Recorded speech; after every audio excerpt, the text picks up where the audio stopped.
Aksi pembakaran Al-Quran ini penghinaan bukan hanya kepada umat Islam, tetapi penghinaan atas HAM, seluruh umat manusia atas pilihan belief sistemnya. Secara pribadi, saya tidak terima hal ini didiamkan oleh pemerintah Swedia. Murka saya dan mau menantang cara orang itu, manusia hina, Rasmus Paludan. Sebelum kita nambah emosi, kita urai siapa manusia hina itu. Dia merupakan pemimpin partai Stram Kurs atau partai garis keras, partai white supremacy, partai rasis dan berideologi fasisme, partai kanan yang sering menyuarakan sentimen SARA, suku, agama, ras, dan antar kelompok. Terutama tersering adalah dia memprovokasi anti-Islam dan anti-imigran. Rasmus mempunyai dua kewarganegaraan, Denmark dan Swedia. Provokasinya terhadap dunia Islam sudah kelewatan. Seperti di tahun 2019, dia pernah membakar Al-Quran yang dibungkus dengan daging babi. Dan pada tanggal 27 Januari kemarin, dia membakar Al-Quran lagi di depan masjid di Copenhagen, Denmark. Yang semua pembakaran tersebut dilindungi polisi yang mengatakan ini adalah atas nama kebebasan bersuara negara tersebut. Maka walau menghina Islam, hal itu harus dilindungi. Dan bagi saya pribadi, Denmark dan Swedia bukan melindungi kebebasan berpendapat, namun memang menantang perang umat Islam. Oke, sabar sebentar. Kita manusia beragama yang rasional. Kita sabar sebentar sebelum kita membumi hanguskan manusia Rasmus tadi. Kita new mind, kita analisa lebih dalam. Kita melihat wacana lebih luas lagi. Karena kita sebagai manusia sadar harus melihat sebuah data agar bisa menjadi informasi dan menjadi knowledge. Baru kita bertindak. Pertanyaan, mengapa di depan kedubes Turki? Mengapa di masjid yang terbanyak orang Turkinya? Mengapa sangat spesifik Turki?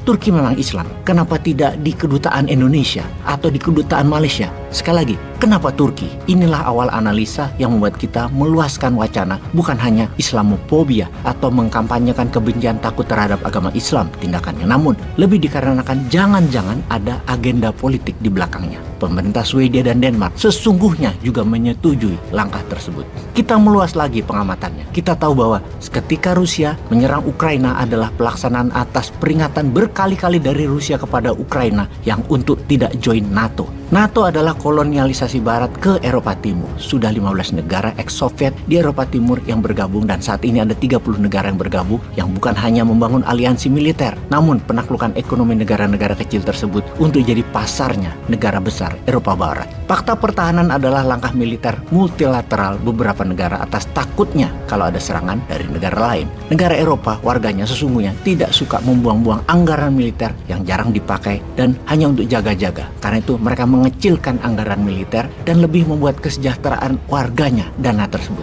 Daripada punya pesawat tempur senilai 80 juta dolar atau 1,1 triliun rupiah, mending membangun rumah sakit, membangun sekolah dan sarana masyarakat lainnya. Daripada punya kapal induk seperti USS Gerald Ford yang harganya 199 triliun rupiah atau 1/12 APBN Indonesia, mending buat kesejahteraan rakyat yang menggratiskan pendidikan dan kesehatan masyarakat, juga meningkatkan daya beli masyarakat. Daripada punya tank Abrams Amerika seharga 18 juta dolar atau tank Leopardnya Jerman seharga 7 juta dolar, belum harga amunisinya yang sekali jalan tank tersebut membawa uang senilai 10 juta dolar untuk membunuh manusia. Banyak negara Eropa, terutama sisi utara, sisi tengah Eropa, mengurangi anggaran tersebut dan membuat kesejahteraan bagi rakyatnya. Karena itu, ketika Rusia menyerbu Ukraina, media barat memprovokasi warga dunia, terutama Eropa, bahwa Rusia adalah bangsa penyerbu dan Putin adalah orang gila yang haus kekuasaan, seorang penakluk dan agresor. Finlandia, Swedia yang belum menjadi anggota NATO, yang tidak punya defense budget yang besar, menjadi panik dan kena provokasi tersebut. Karena setelah Finland yang menempel pagar perbatasan dengan Rusia sepanjang 800 km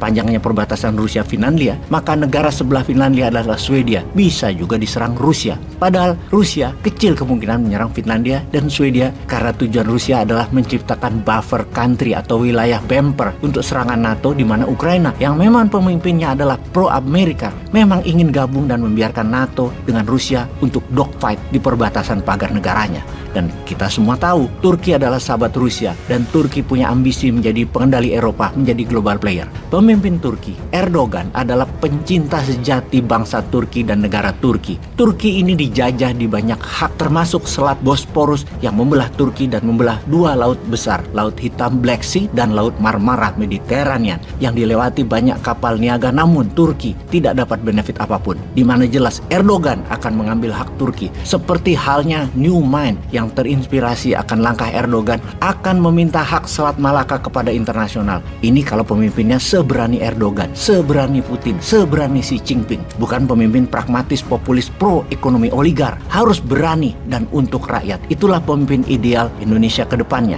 Untuk itu, Turki punya skenario sendiri agar menjadi negara berdaulat dan pemain global. Di mana salah satunya Turki tidak mau anggota NATO ditambah. Di mana kita tahu syarat negara join NATO ke 30 negara anggota harus setuju 100%. Turki menghalangi Finlandia dan Swedia menjadi anggota NATO bukan karena pro-Rusia saja, karena Swedia dan Finland main dua kaki dengan mendukung Kurdi untuk merdeka. Suku Kurdi sebagian ada di wilayah tenggara Turki yang selalu mengganggu keamanan kesatuan Turki, yang mendapat funding dan mendapat sokongan untuk pergerakan rebel mereka terhadap Erdogan didukung oleh Swedia. Inilah geopolitik saat ini. Yang terbaru adalah memancing marah Turki, di mana Rasmus berkata dengan tegas akan membakar Al-Quran setiap Jumat sampai Turki mendukung Swedia jadi anggota NATO.